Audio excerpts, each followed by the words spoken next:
Hi guys, welcome back to our channel. तो ये detailed video मैं इसलिए बता रही हूँ, ब्लॉग में तो आपने देखा ही होगा कि मैंने इनको ये मेडिसिन वगैरह दी हैं, लेकिन मैं थोड़ा सा डिटेल आपको बता दूं जिनके घर में भी डॉग्स हैं और टिक्स की प्रॉब्लम तो होती है।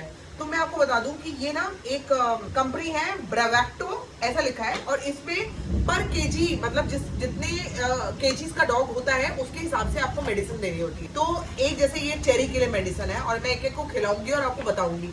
कोको को we can not give the medicine because Coco is too old. Coco के लिए कोको के हार्ट के लिए मेडिसिन ठीक नहीं है। कोको ये मेडिसिन झेल नहीं पाएगा। तो डॉक्टर ने सीधा बोला हुआ है जो हार्ट की मेडिसिन पे डॉग होता है, जो हार्ट की मेडिसिन पे है, तो उसको हम लोग कोई और मेडिसिन नहीं दे सकते। तो बेसिकली अगर ये टिक्स को खत्म करेगा तो कुछ और भी चीजें आपके इशू हो सकते हैं जो कि हमारे बाकी डॉग्स में नहीं होंगे, क्योंकि वो इतनी एज के नहीं है। अब आती है सबसे पहले चेरी। तो मैं आपको चेरी को बता दूंगी ये कैसे खिलानी है।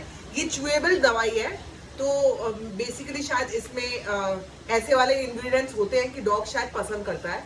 तो ये एक दवाई, and I will tell you the cost also, this is for 2000 एक दवाई पर दवाई। एंड दिस एक ही, ऐसा नहीं है कि एक दवाई आपने ले ली तो आधे डॉग को दे सकते हो, ऐसा नहीं करना है। आपको एक ही दवाई लेनी है एक डॉग के लिए। तो सबसे पहले मैं चेरी का बता देती हूँ आपको। So this is the medicine, this is how it looks, and आप ध्यान से देख लो, दिस इज द मेडिसिन। इसका बॉक्स भी आप देख लो ध्यान से, सो दैट यू नो अगर आपको खरीदना है।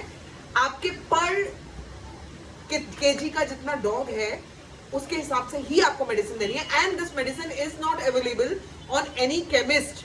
आपको केमिस्ट ये दवाई नहीं दे सकता, उनको अलाउड ही नहीं है, सिर्फ डॉक्टर ही दे सकते हैं। So because I went to the doctor, तो मैंने आज बताया और उसके हिसाब से दवाई आ गई। तो ये मेडिसिन जब आप दे देते हो डॉग को, ये च्यूएबल है, तो ये चबा के खा सकते हैं, इसमें क्या वो निगलना है। इतनी बड़ी मेडिसिन देगी और ये आप इनको खिलाओगे तो आई थिंक 6 से 8 महीने तक आपके डॉग्स पे टिक्स नहीं आएंगे, टिक्स की प्रॉब्लम नहीं होगी। सबसे ज्यादा जो डॉग के लिए डेंजरस होता है वो टिक फीवर होता है। अगर उनको कोई ऐसा टिक काट ले जिससे कि उनको फीवर हो जाए, that is very very dangerous.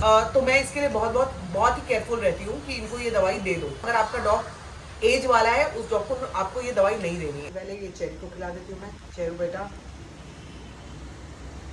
This is how tasty it is. खा लो बेटा, खा लो। तो ये सेकेंड आप दवाई देख लो, वो 10 से 20 केजीज का था और ये है 2 से 3.5 केजी तक के डॉग, 2 से 4.5 केजी तक के डॉग के लिए। तो ये मेडिसिन सिर्फ इतनी सी ही होगी, इतना सा, बिकॉज इट्स फॉर चुआवा। आ जाओ, मेरी कैंजू खाएगी दवाई। चलो,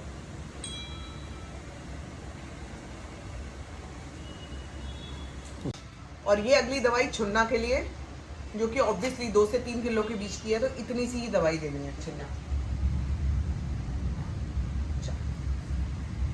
उससे टाइम ही नहीं लगाया।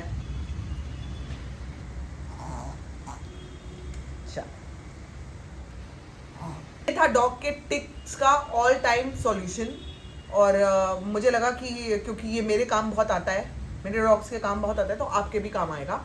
सो इसलिए मैंने आपको बताना जरूरी समझा। एंड अगर आपको ये वीडियो अच्छा लगा तो आप ज़रूर बताइए कमेंट सेक्शन में कि आपको क्या लगता है इस वीडियो के बारे में। Thank you so much for watching, and जाने से पहले हमारे चैनल को, इस चैनल को सब्सक्राइब ज़रूर करना।